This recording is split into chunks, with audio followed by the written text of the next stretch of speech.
And back here in the capital city of Abuja, in a bid to promote the church's heritage and understand the essence of singing hymns, the Basilica of Grace Anglican Church in Gudu, Abuja, held a hymnology service with the aim to deepen the understanding of the hymns used in the church today and the circumstances that led to their composition.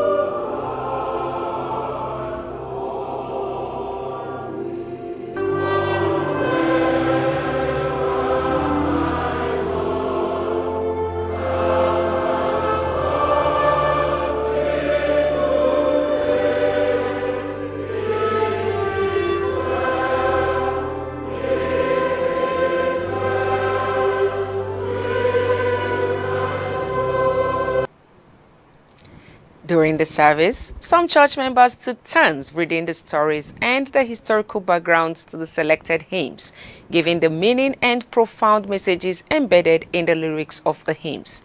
Mrs. Uzo Okongu, who was the guest speaker for the special service, assured the Christian faithful of God's seal of identification upon their lives. There is a seal on every person. In that Ephesians 1, there is a seal of Holy Spirit on their forehead. Jesus came with people who were invited to a banquet, and one man came. Who brought you in there without a wedding garment?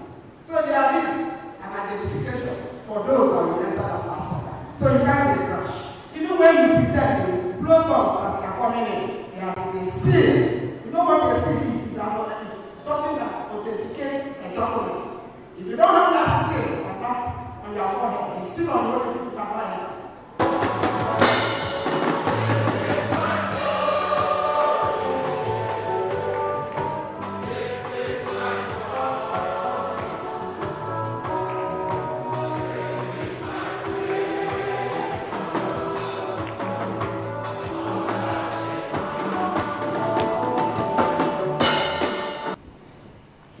Appreciating God for the success of the program, the vicar of the church, Venerable Oluwaseun Owoye, acknowledged the great importance of hymns and encouraged all not to give up or lose faith in whatever situations they find themselves. He noted that most of the hymns were penned down by the writers in their difficult times.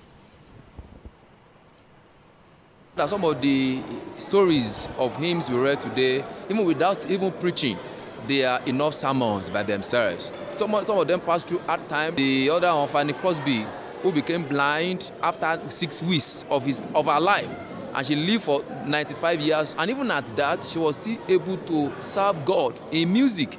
You know, she could not write. Of course, she could not see, but she was able to tell somebody to pen this down. This hymn that we are reading today and we are singing today, and of course all of us are enjoying it. So I think it is necessary for us to know what really informed the writers of this hymn to pen this thing down, and to also encourage us not to lose faith. Sometimes we think that we are the worst or we are the most miserable set of people, but when you look at what some of these people went through, to also encourage us to keep our faith in Christ alive.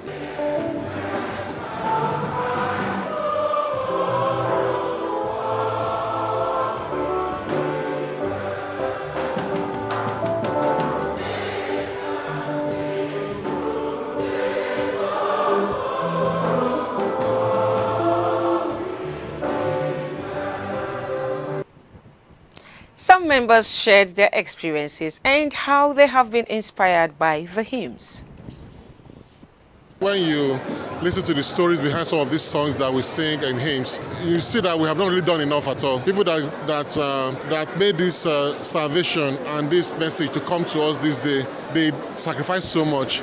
And even the fact that they lost so much, yet they still believed in God. The experience today was wonderful. It was like feeding our souls with joy. Everyone was full of happiness. It was so nice knowing that there were people that went through a lot, but they were still able to compose these beautiful hymns that are still timeless. It's a wonderful experience. doing so. If you're a chorister and you don't know the history of the songs you're singing, it looks somehow. But I thank God with this hymn singing, we all get to know the origins of most of the hymns that we sing. We always do this kind of service to remind people of the heritage, to understand the essence of singing hymns. It's not just coming to church and going back, but the essence of singing hymns and the words in the hymns that will heal people. It is well with my soul. The story behind the hymn was so inspiring. I mean, how would somebody go through all that experience and still strongly believe God? Well, it was an amazing experience for me. I mean, the service today was so lifting. One of the hymns that ministered so much to me was It Is Well With My Soul, written by Horatio Spafford. Some of the hymns we sing, some of us don't really know the story or the inspiration behind some of these hymns. And we deem it fit to look at what motivated or informed the writers of this hymn to write these hymns down.